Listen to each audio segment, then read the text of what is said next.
Don't worry about the flights, she said, swirling her Chardonnay like she was auditioning for a commercial neither of us could afford to be in. My ex said he'd cover you if you're broke. She was smiling when she said it. Not joking, smiling. That thin-lipped, upper-toothed smirk that only shows up when she's absolutely sure she's being clever. I was 2 seconds away from laughing. Not because it was funny, because the entire scene was so absurd I needed to anchor myself with something. Anything. Her wine glass. The greasy fingerprint on the countertop. The goddamn humming fridge. I didn't say a word. Just nodded like a man who had already swallowed the pill. And maybe that's what she thought. That I was choking it down like every other time she made me the punchline in front of friends. Or family.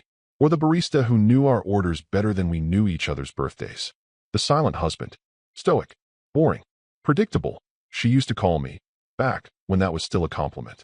Back when stability meant something to her. That night, when she fell asleep watching Selling Sunset reruns. Mouth open, remote still in hand. I checked our joint card, the one she swore she never used anymore. The one still linked to my email. And there it was. $20,470. United Polaris, front cabin. Business class round trip. JFK to Milan, with a 3-night stopover in Paris. Fully non-refundable. Booked from a corporate travel portal I didn't recognize. His name wasn't on the passenger list. Mine was. And hers. But the billing profile? That was interesting. Not hers. Not mine. Not even a shared account. No, this one had the neat little suffix, exvp_travel, buried in the transaction metadata. Something she assumed I'd never check. Something he assumed no one ever would. So I made one phone call. One number I hadn't dialed in 4 years. The name still saved as do not use, unless necessary. No emojis. No sentiment. Just a clean, direct line to someone I used to play chess with in a different life. He picked up on the third ring. Still need someone who can make a paper trail disappear? I asked. He didn't say yes. He just asked for the account code. By the way, if you've made it this far, and you're one of those guys who never clicks the subscribe button, do it now. More than 90% of folks just listen and move on. But honestly, that simple click helps the team hear more than you know. Back to her. She had no idea I'd seen the charge. No idea I'd pulled the data string. And absolutely no idea I still had access to his company's archived quarterly filings. The irony? She used to call me the cautious one. Yeah, I was. I am. That's the only reason I'm still standing. She booked the flights thinking she was clever, letting her ex foot the bill through his investor-funded travel pool, while smirking over grilled salmon like she was hosting her own private roast. What she didn't know, that account had a cap and an audit flag, triggered automatically when any booking exceeded $15,000 without internal approval from the board. A flag I helped build once upon a time, during a brief but lucrative stint consulting for his startup's finance division. And when I say his, I mean her ex. The golden retriever in human form. The man who once told me, dead serious, that money was just an energy transfer. He had no idea how much energy was about to get pulled out of his firm's liquidity. I didn't even need to go nuclear. Just one small leak. One loose email. One quiet lunch. She thought I was just sulking. Planning outfits. Googling museums in Paris while she strutted around the house in overpriced linen blouses and whispered texts to Brandon. She thought the silence meant surrender. But that silence, it wasn't stillness. It was sharpening. She arrived 5 minutes early, exactly as her assistant said she would. Slate gray suit. Minimal makeup. Understated diamond studs that could probably pay off our mortgage. No handshake, just a nod, like a judge acknowledging someone who already knows the verdict. I didn't order anything. She had a mineral water waiting before I sat down. Let's not waste time, she said, sliding a leather folder between us like it was a piece of evidence, not a lunch accessory. I'm not your lawyer, she began, tone clipped but oddly maternal. I was his. Briefly, until he confused charisma with compliance. There it was. No need for dramatics. Just a scalpel to the ego. She tapped the folder. You contacted me through Joseph, which means you already know where this goes. You're not here for revenge. You're here for accuracy. I nodded. I want to trigger internal flags. Quietly. No press. Just internal fire. She flipped the folder open and rotated it toward me. You'll want to look at line items 12 through 22. And page 7 of the non-disclosure breaches. It was all there. Flights booked under discretionary budgets tagged for client development, but with no clients. Stays at hotels during off periods. One reservation filed under quarterly retreat during a weekend where no retreat occurred, complete with receipts for Dom Perignon and spa packages, for two. The passenger manifest for the flight he booked for us listed us as married, by the way. That's how bold he got. She sipped her water and waited while I flipped. And this? I asked, tapping the final page. 3 lines of HR complaints never escalated, all mysteriously resolved within 72 hours. Settled. Quietly. He likes shortcuts, she replied. But the board doesn't like risk. Especially not now. And you still have access? I have influence. Influence buys access. I nodded again. It was becoming a reflex around her. She made you feel like a child walking barefoot through a courtroom. You don't interrupt. You don't negotiate. You listen. He's been using a private jet broker to layer his bookings, she continued. Makes the spend harder to trace. But not impossible. That $20,000 flight slipped right past the threshold review. But if someone were to submit it in the context of cumulative abuse, she didn't finish the sentence. She didn't need to. She turned the final page. It was a draft memo, titled, Preliminary Ethics Review, Executive Oversight Breach, Confidential. 2 names were highlighted. His and mine. Why mine? I asked. You're the whistleblower. And if you want this to work, you need to be boardroom ready. I froze for a moment. Not from fear, just the weight of it. This wasn't about petty drama anymore. This wasn't a get-even scenario. This was a hostile filing in a glass tower with legal oxygen and financial teeth. Why are you helping me? I finally asked. She closed the folder. Because once, a long time ago, I had a client just like you. Underestimated. Humiliated in public. He didn't scream. He documented. Quietly. Precisely. And when it was time, he ended up owning the company that fired him. I like men like that. Her phone buzzed. She checked it once. Then stood. You'll receive a secure upload link in 2 hours. Anything you've found, forward it there. I'll integrate it into the board file. Then she paused. Oh, and one more thing. She reached into her bag and slid over a flash drive in a brushed metal case. That's not for the board. That's for you. In case you ever need to remind her who really knows where the bodies are buried. And just like that, she was gone. Control didn't come back with fireworks. It came back in silence. In scanned PDFs. In the cool presence of someone who had seen 1,000 arrogant men sink, not with screams, but with spreadsheets. It was almost boring how easy it was. Corporate structures, especially ones built by egos and venture capital, are like glass buildings. All surface, no foundation. The higher the valuation, the thinner the walls. I spent the next day doing what I do best, reading. Not scrolling, not snooping. Reading. I combed through every quarterly filing I could find for his firm. Public versions, sanitized for investors. Then the internals, the ones I still had access to through an old sandbox account buried in their system. A temporary login they'd never revoked. Sloppy. The flights he booked? They weren't on his personal card. They were charged to a company account labeled TRV B2EQ3, a corporate travel pool meant for executive development trips and investor summits. The kind of fund that has to be reviewed by the finance committee every 3 months and justified, down to the seat numbers. Here's the catch. When a purchase crosses $15,000, it requires a dual signature authorization. He didn't have that. He bypassed it by segmenting the transaction into 2 phases. Airfare booked first, hotel later. Thought he was clever. But the travel portal tagged the passenger names and bundled it anyway. And one of those names was mine. I didn't go to compliance. That's what people like him expect. That's where paper trails get massaged into policies and HR buzzwords.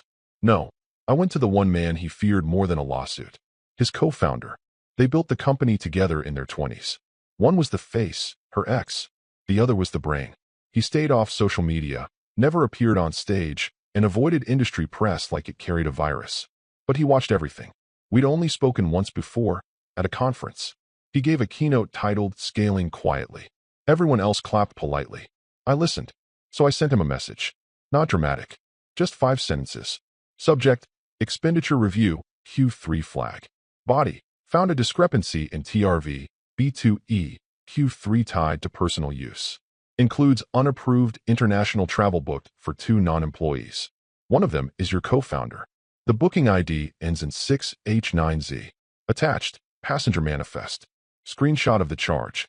Corporate card metadata. Then I logged off. That night, she came into the kitchen humming. Actually humming. A floral silk scarf tied in her hair like she'd just walked off a resort ad.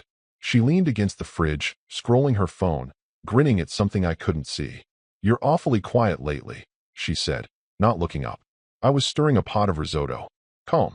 Centered. She walked over, kissed my neck, and whispered, "You're not still sore about the flight thing, are you?" It was a joke. I didn't answer. She didn't care. She laughed and walked off, fingers tapping away. Probably texting him. What she didn't know, what neither of them knew, is that while she was planning outfits and he was basking in his own invincibility, the email I sent had triggered a sequence of internal alerts. The co-founder's assistant confirmed receipt with one word. Received. Nothing else. No follow-up. No questions. Just silence. Which, in their world, is the sound of something moving. I didn't even tell the woman from lunch. She didn't need to know. Her part was done. She gave me the scalpel. I'd already made the cut. She still thought she'd won. Thought I'd sulk in silence while she gallivanted around Europe on someone else's company dime. She had no idea her golden retriever of an ex just had his leash yanked by the one man in that company who never barks, only bites. Funny thing is, the company handbook was clear. Page 14, subsection C, line 6.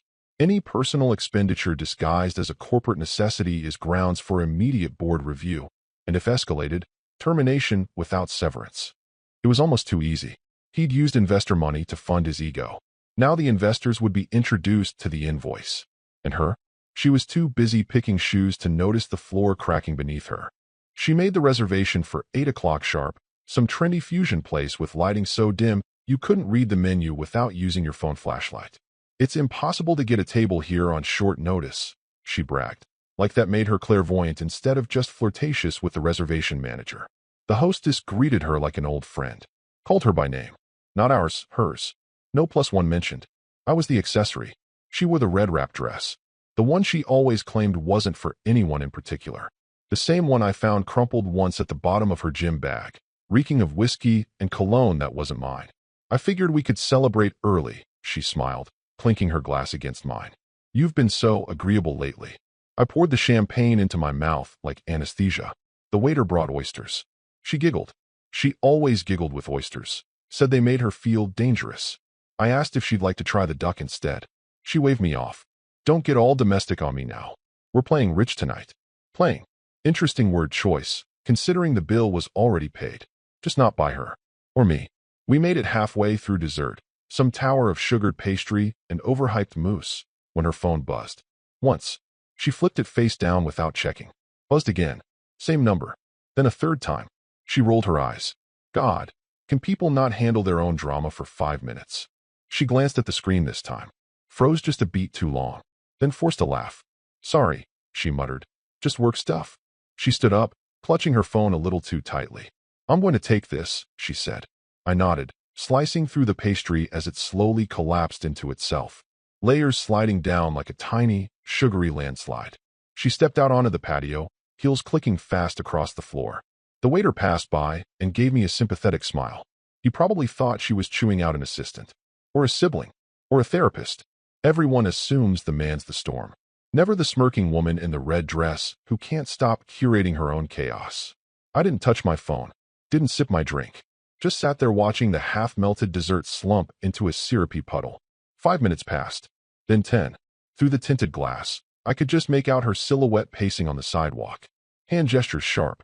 Posture stiff. No more giggles. Something had cracked. She came back and eventually, face pale but composed. She slid into the seat and downed the rest of her champagne without a word. "Everything all right?" I asked, pretending to blink in confusion. She forced a smile. "Just some surprise board drama. You know how startups are. Drama queens with equity." I nodded. "Sounds like poor planning." She shrugged. "It'll blow over." I held my gaze. Of course. Things always do, until they don't. She blinked. For a flicker of a moment, she wasn't sure if I was talking about the board or about us. Her smile trembled, then stabilized. She asked for the check before dessert was finished. When it arrived, she didn't even glance at it. Just tapped her card like she was confirming her status still meant something. But the card didn't go through. Declined. She frowned, asked to try again. Declined. Her eyes darted up at the waiter, then at me. "Oh," I said, reaching for my wallet. "Forgot to mention, I moved everything over this week. New joint account. Just in case." I paid. No flair. Just frictionless plastic and a receipt I didn't keep. She didn't speak on the drive home. Just stared out the window like she was watching her own rerun, waiting for the part where she gets to rewrite the script. But the phone? It kept buzzing. She didn't answer it again that night. Maybe she didn't want me to hear the tone shift. Or maybe she finally understood. This wasn't some jealous husband routine. This was momentum, and it wasn't hers anymore. She was humming again. That same tune she always used when she was trying to feel in control, some half-remembered melody from a commercial, probably. Her suitcase lay open across the bed, a mess of silk scarves and branded makeup bags and 3 pairs of sunglasses for a 5-day trip. The smell of that ridiculous body spray, the one she claimed reminded her of old summers, lingered like a fog in the bedroom. I was down the hall, in the study, door open, pretending to scroll emails while her heels clacked back and forth across the hardwood like the beat of a countdown clock. "Do you think I should pack the white blazer or the beige one?" she called out. I didn't answer. "I guess you wouldn't know. Fashion's never been your thing," she added with a laugh, as if the insult was just playful seasoning on her already salted monologue. I clicked my pen once, twice. Then her phone rang. She didn't pick it up at first. Probably assumed it was one of the girls texting last-minute travel tips or that flaky cousin trying to borrow a bag. Then it rang again. This time she looked. She froze. I turned my chair slightly, just enough to see her silhouette through the open doorway. She answered on speaker, still holding a half-folded blouse in one hand. "What now?" she said, exasperated. His voice tore through the phone so loud I could hear it from across the house. "Do you have any idea what you just did?" She blinked. Once. Twice. I stood quietly. "Your husband just ruined me." She staggered back a step like the words had weight. Her hand moved to her mouth. She didn't speak. Couldn't. He kept going, rage rising like a fever breaking loose. "The co-founder. The audit committee. The damn investors. They've been combing through everything since noon."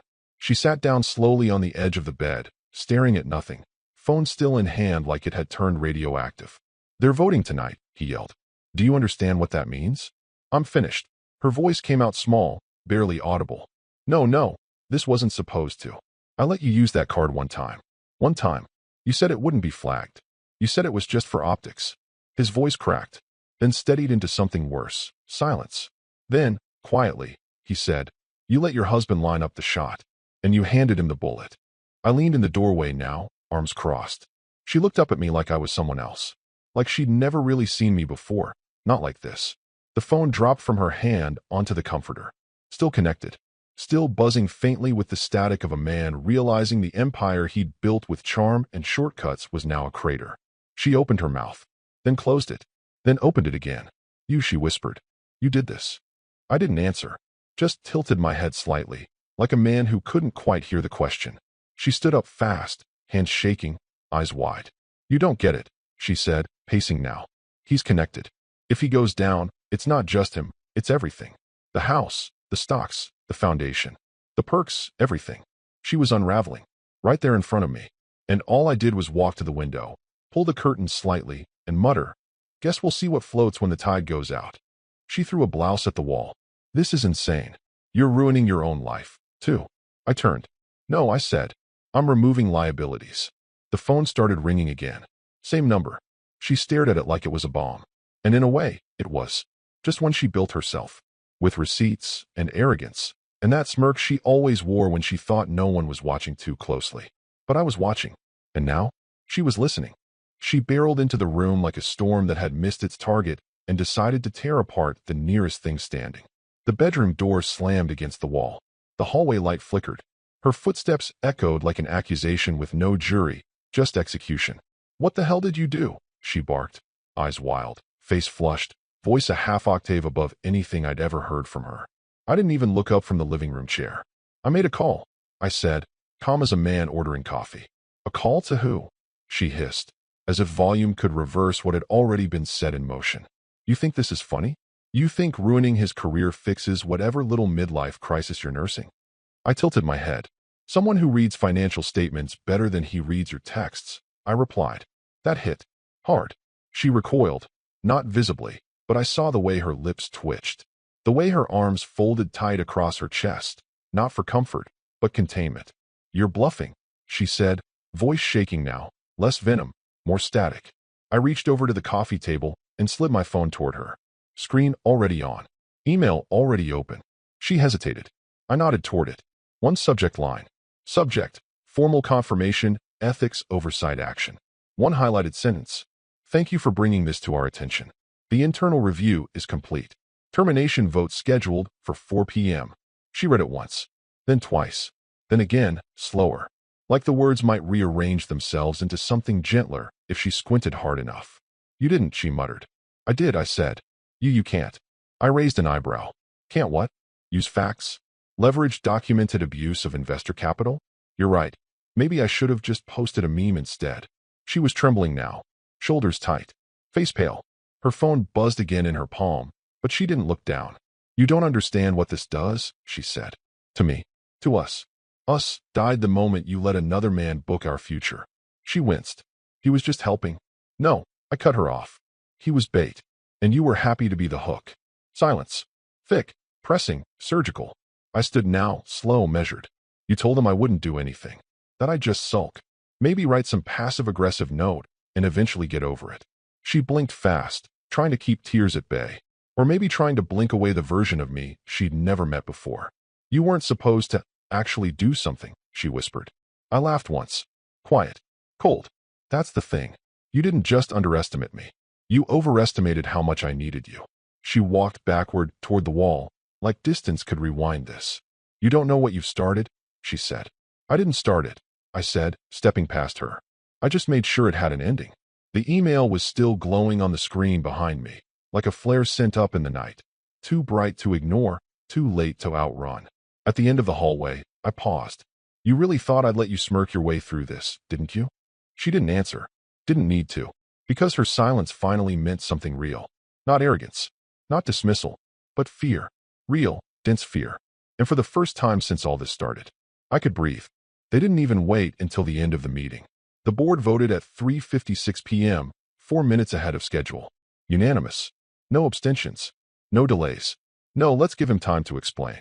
Just a flat, surgical cut from the company he co-founded, funded, and flexed like an extension of his ego. I found out 20 minutes later. Not from a news alert. Not from some dramatic headline. But from a forwarded calendar update from someone deep inside their finance division. The subject line read, Q3 leadership reallocation, final. No name. No explanation. Just a redacted note and a timestamp. That was the first crack. Then the internal email leaked. In alignment with company values and to maintain transparency with our investors, we have made the difficult decision to part ways with our co-CEO and EVP. We are initiating an independent audit and will share findings at the appropriate time. They never said his name. That was intentional. Stripping him of identity, of ownership, turning him from executive to liability in 3 lines or less. She found out not through him, but from a mutual friend. One of those industry parasites who floats between conferences, always knows the gossip 10 minutes too early.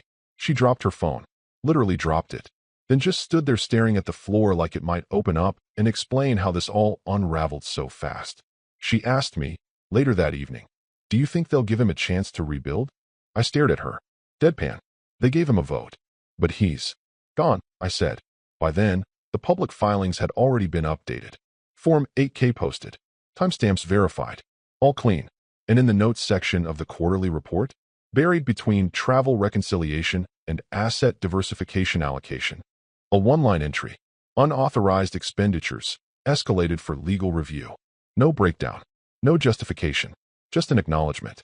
A placeholder for what would come next. The lawsuits. Not criminal. Not yet. But civil. Shareholder actions. Breach of fiduciary duty. Misrepresentation of financial oversight. All those lovely corporate daggers drawn slowly and precisely by lawyers who never blink. Speaking of which, his lawyer called mine. 3 times. Begging for a conversation. Off the record. Just exploratory. A goodwill check-in. My lawyer asked me once if I wanted to respond. I said no. The silence would do more damage. Besides, what was there to discuss? He signed off on the expenditure himself. Even used the same browser he used for trading crypto on company time. The man had the digital hygiene of a teenager and the ego of a Bond villain. He genuinely believed the rules weren't made for people like him, just guidelines for the poor. She tried texting him. He didn't reply. Then she tried calling. Once. Straight to voicemail. The man who used to flood her inbox with late-night, miss you messages and selfies from airport lounges was suddenly unreachable. Because that's what happens when the money dries up and the power evaporates. The mask falls off, and the real face underneath turns to dust. She started pacing the kitchen again. still wearing the outfit she picked for Milan. Tag still on. She looked like a ghost playing dress-up in someone else's life. I didn't know it would go this far, she said, eyes darting like a cornered animal. Neither did he, I replied. She sat down at the kitchen island, pulled a spoon out of the drawer, and started eating plain yogurt straight from the tub. No toppings. Just bland, cold silence. Her phone lit up one more time. This time it was from a number she didn't recognize. She answered it. Hello. Pause. A sigh on the other end. Male voice. Rough. You should know, the voice said. They froze everything.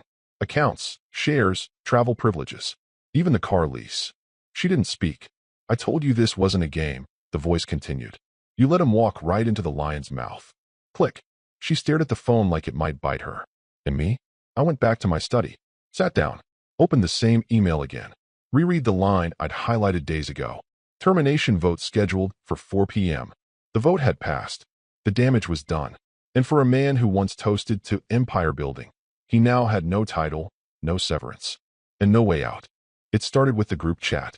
The one she curated like a Pinterest board of people she wanted to be seen with. Women she'd met at charity luncheons, Pilates retreats, overpriced skincare seminars. Her inner circle. They used to call themselves the Vault, because nothing leaves the chat. Apparently, she did. That morning, she texted about the canceled trip. No response. Just a read receipt from 3 of them, and nothing from the 4th. The one who used to reply in all caps with heart emojis and gifts of champagne. Then came the brunch cancellation. Not rescheduled. Just gone. Oh, sorry, something came up. Twice in 1 week. By the 3rd time, she didn't even bother asking. I watched her scroll her phone at the kitchen island, jaw tight, thumbs slowing more with each swipe. She kept refreshing her Instagram feed like it might correct itself, like the comments would reappear, the likes would bounce back, the tagged photos from last weekend's wine tasting would stop quietly vanishing. But they didn't. Even the couples we used to go out with, people who once bragged about stepping outside the drama, suddenly had prior engagements. One guy, a dentist with a yacht-sized ego, actually messaged me directly. Hope you're doing all right. We always knew you deserved better. No hard feelings, man. I showed her the message. She didn't say anything. Just stood up, went to the sink, and poured the rest of her orange juice down the drain like it insulted her. Later that evening, she tried to claw her way back. She texted one of her old friends, Kara, the kind of friend who always called her queen in public, but exhausting when she thought no one was listening. Her message was long, rambling, defensive, but with sprinkles of vulnerability, her go-to manipulation recipe.